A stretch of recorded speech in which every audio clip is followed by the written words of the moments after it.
વિસાવદરની પેટા ચૂંટણી અત્યારે રાજનીતિનું કેન્દ્ર બનીને રહી છે। વિસાવદરની પેટા ચૂંટણી ટૂંક સમયમાં થવાની છે, પણ અત્યારે આમ આદમી પાર્ટી સૌથી વધારે વિસાવદર પર ફોકસ કરી રહી છે। આજે 31 તારીખ અને આજે ગોપાલ ઇટાલિયા ત્યાં ફોર્મ ભરવા જવાના છે। આખી આમ આદમી પાર્ટીના ધામા ત્યાં વિસાવદરમાં છે। અરવિંદ કેજરીવાલથી લઈને બીજા બધા જ નેતાઓ વિસાવદરમાં એક રેલી કરવાના છે, સંમેલન કરવાના છે। આ બધાની વચ્ચે પ્રચારની શરૂઆત તો ઘણા સમયથી થઈ ગઈ છે। પ્રચારની શરૂઆત ત્યારે થઈ ગઈ હતી કે જ્યારે કોઈના નામ ડિક્લેર નહોતા થયા, જ્યારે તારીખો નક્કી નહોતી થઈ, ત્યારે આમ આદમી પાર્ટીએ સૌથી પહેલા વિસાવદરમાં પોતાના ઉમેદવાર જાહેર કરી અને ગોપાલ ઇટાલિયાએ પ્રચાર શરૂ કરી દીધો।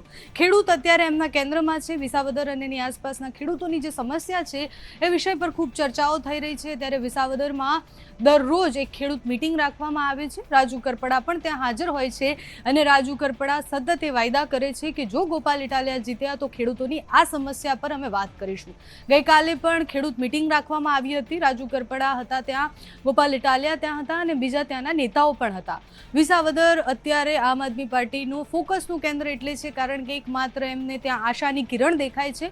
ભૂપત ભાયાણી જીત્યા અને પછી ભારતીય જનતા પાર્ટીમાં જતા રહ્યા, એના પછી ઘણા બધા સવાલ આમ આદમી પાર્ટી અને ત્યાંના લોકો પણ કરી રહ્યા હતા।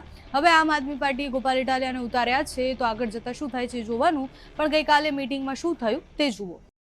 એટલે એવું થાય કે લાઈન આપની સામે મૂકું, કવિ નથી એટલે પ્રાસ મળશે નહીં મળે એવું નહીં, આપણી ખેડૂતની ભાષામાં હાલશે અને તમારે વાહ વાહ કરવાનું સારું હોય કે ન હોય, કારણ કે આપણા પરિવારની વાત છે। ખોટામાં તો કોઈ દી વિસાવદરે હા નથી કર્યું। 2012 થી ઓલા ટેસ્ટર અડાડે છે, દરેક વખતે ભડકો થાય છે। 14 ટેસ્ટર અડાડવા આવ્યા, ભાઈ અમને સ્વીકાર્યા નહીં, ભાજપને સ્વીકાર્યા નહીં, તો જે ચૂંટાણા એને ભાજપમાં લઈ આવો। 14 ટેસ્ટર અડાડ્યું, પાછા હારી ગયા, પાછા ફરી વખત ટેસ્ટર અડાડ્યું 17 પાછા હારી ગયા, પાછા અહીંયા ટેસ્ટર નવેસર ત્રીજી વખતે અડાડ્યું, પણ આ વખતે એવો બ્લાસ્ટ કરજો 50,000 થી વધારે મતથી ગોપાલ ઇટાલિયાને જીતાડી દો, ફરી વખત અખતરો કરતા બંધ થઈ જાય। મને તો આજે એક દાદાએ ગોપાલભાઈ એવું કીધું કે તમે લોકોએ ગોપાલ ઇટાલિયાને ઉમેદવાર જાહેર કર્યો, ભાજપને તો એવું થયું બકરું કાઢીને ઉટિયું પૂર્યું। આ કરતા કે ઓલો હારો હતો, મૂંગો મૂંગો રતો હતો, આને વિધાનસભામાં પહોંચાડે, જોયા જેવી થવાની છે ને તમે લખી રાખજો, 160 ની સામે એકલો ભારે પડવાનો છે અને એનો ઉત્સાહ વધારવા માટે થઈને આપણી તૈયારી છે। મોળા પડવા નથી દેવાના ને, જુસ્સો વધારવાનો છે, ઢીલા પડવા નથી દેવાના।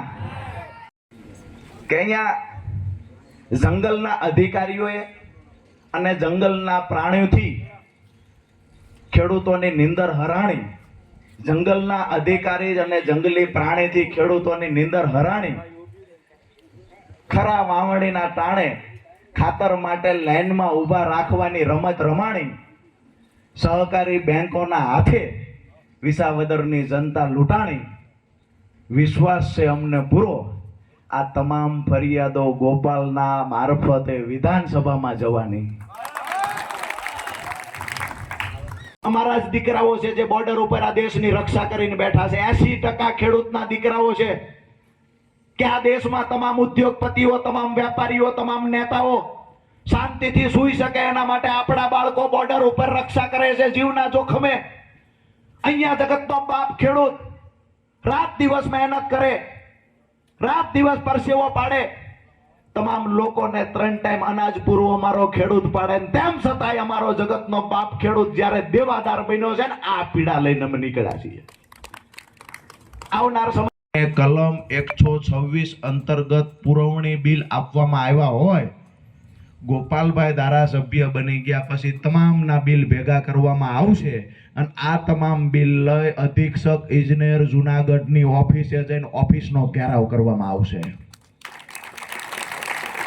છેલ્લી વાત એ છે કે ફરી વખત જ્યારે માત્ર આ બિલ છે એટલાના બિલ તો ઓન કેમેરા કહીને જઈએ છીએ, બધાના બિલ ભેગા કરી અને ધારાસભ્ય સાથે લઈ જાય અધિક્ષક ઇજનેરની ઓફિસનો ઘેરાવ તો કરશું જ, પણ જેવી રીતે બારવટિયા ગામ ભાંગવા આવે, ગુંડાઓ કોઈ ગામ ભાંગવા આવે, એવી રીતે 15-20 ગાડીઓ લઈને ગામમાં ઘરી જાય છે ને, એમને પણ એમની હેસિયતનું ભાન કરાવવાનું કામ આપણો ધારાસભ્ય ગોપાલ ઇટાલિયા કરશે। તો આ વાત સાથે